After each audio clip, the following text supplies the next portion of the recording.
What's up everybody, welcome back to Meathead Gaming. My name is Roland, this is the best channel that nobody watches except a few special people like yourselves, and today we're going to be talking about Killing Floor 2. Killing Floor 2 was released in November 2016 by Tripwire Interactive and is a game where, and I quote, players descend into continental Europe after it has been overrun by horrific murderous clones called Zeds that were created by rogue elements of the Horizon Corporation. 6-player co-op and 12-player versus Zeds slaughtering mayhem. End of quote. What are Zeds, I hear you say? They are all sorts of mutations of little known origins really. All you need to know is that it's a pretty black and white relationship between you and them. They either eat you up like my dog does sometimes with horse excrements, or you put them down with the arsenal at hand. You have multiple game modes, but the main one is basically you fighting waves of mutants of increasing strength and numbers, while in between waves you have the opportunity to upgrade your arsenal in the form of new weapons, grenades, armor and improvements for your weapons.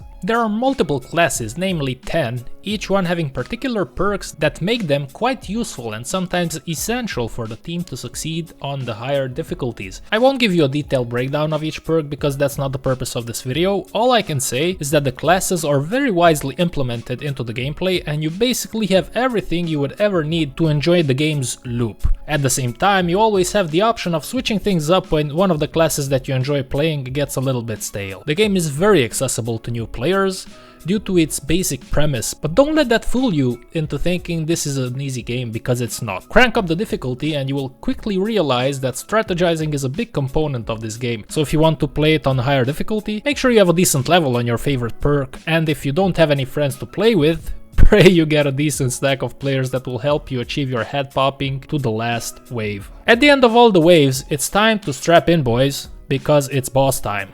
Now in general, I'd say the Z diversity is pretty good on the increasingly hard waves, but personally I think that the boss lineup is kind of weak. The game offers 5 bosses for you to beat, and while a couple of them have a decent set of moves, most of them are just bullet sponges that you chase down. While fighting the bosses, you also get some uninvited guests in the form of different types of Zeds depending on the boss. That adds to the challenge.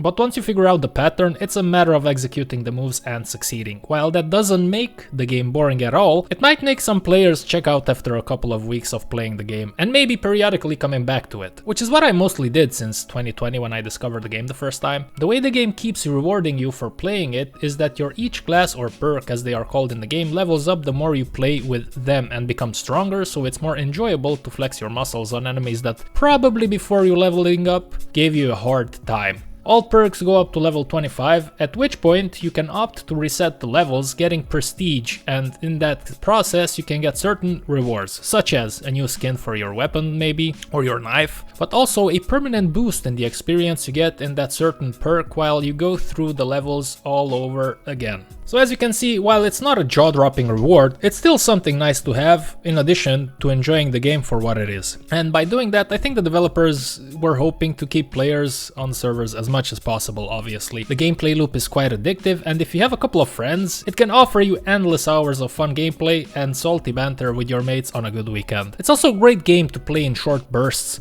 so if you are limited on time, you have the option for a shorter match with 4 waves instead of 7 or 10, and enjoy the same headhunting for half an hour before going on with your busy life. I always appreciate games that allow you to do that without getting the feeling that in order to have a decent gaming session you have to spend at least a couple of hours in a game. And I very much appreciate that, because although I love gaming, time is short and gaming hours unfortunately get shorter as each year goes by. Another upside of the game is that due to the fact that it's a PvE experience, so you basically just play against the computer, not against other players, there are basically no cheaters, which is a common issue unfortunately in PvP multiplayer games. The player base is still alive and well, and although it has an average of only 3,000 players a month, I never really had any issues finding a match when I was playing alone, and there are enough servers for you to enjoy some games. Now, that being said, the game offers you a single player experience as well, where you basically do the same thing but in solo mode. While that does not seem to be as much fun, It does allow you to increase your skill level in a measurable way, because in solo games you are the only one that finishes off the hordes of disfigured meat-hungry mutants that are more than eager to chew your ears off. Another good thing about playing by yourself is that you always know what to expect. You won't have to rely on your teammates to cover your back, because there is no teammate, so it forces you to adapt and overcome the odds,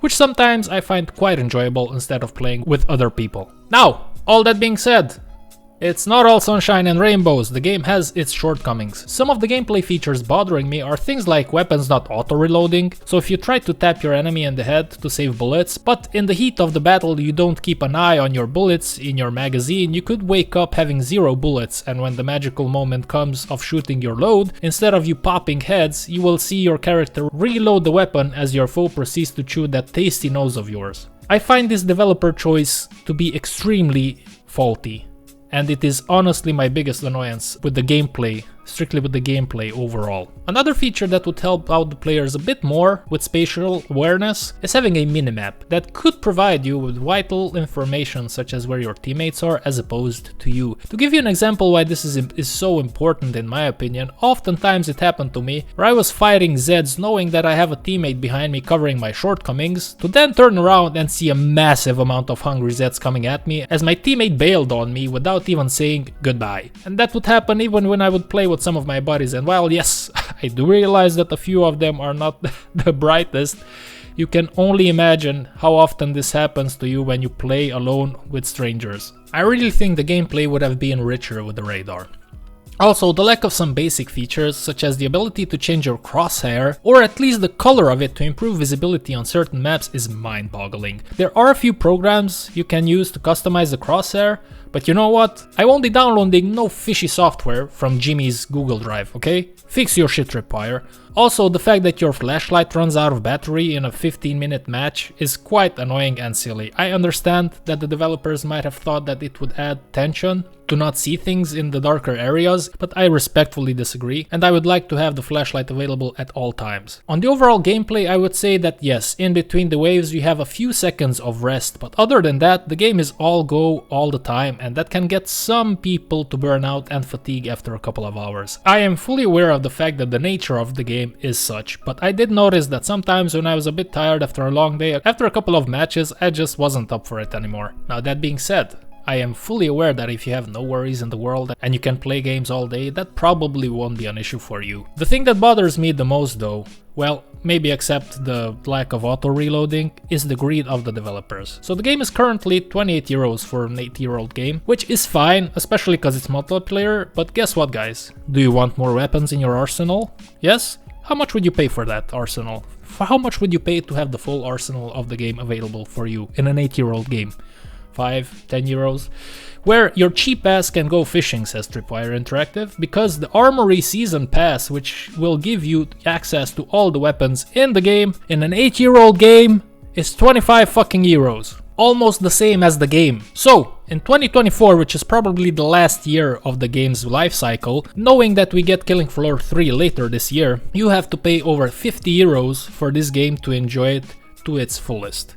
Keeping that in mind, no, I would not advise you to get this game and give it a shot. It's way too expensive for the player base that it has, which is getting lower if you check the monthly stats. One small saving grace in this whole situation is that if one player on the server that you play on has the DLC bought, then all players in the match have access to the extra weapons. Wow, that is so generous from you, Mr. Tripwire.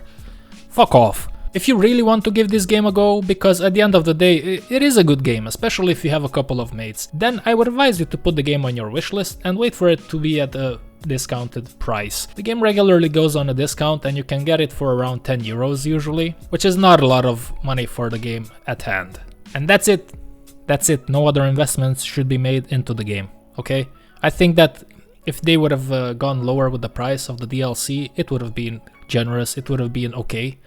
In my humble opinion, 10 euros, maybe 15 if you stretch it, but I'd say 10. 10 is the limit that I would go to, but they fucked it up in my opinion. But of course, that's just my humble opinion. Feel free to ignore it. Throw your money at greedy developers and see where that takes us. You can already see how lazy developers have become in the past decade, with increasingly intrusive microtransactions in fully priced games and a massive amount of broken games at launch, some of which refused to lift review embargoes until the day of the release of the game. That's it, ladies and gents. I hope you, in some way, shape, or form, found something useful in this video, or at least for some reason you found it entertaining. Guys, I'll see you again next time. Until then, stay safe, stay clean, and always stay strong.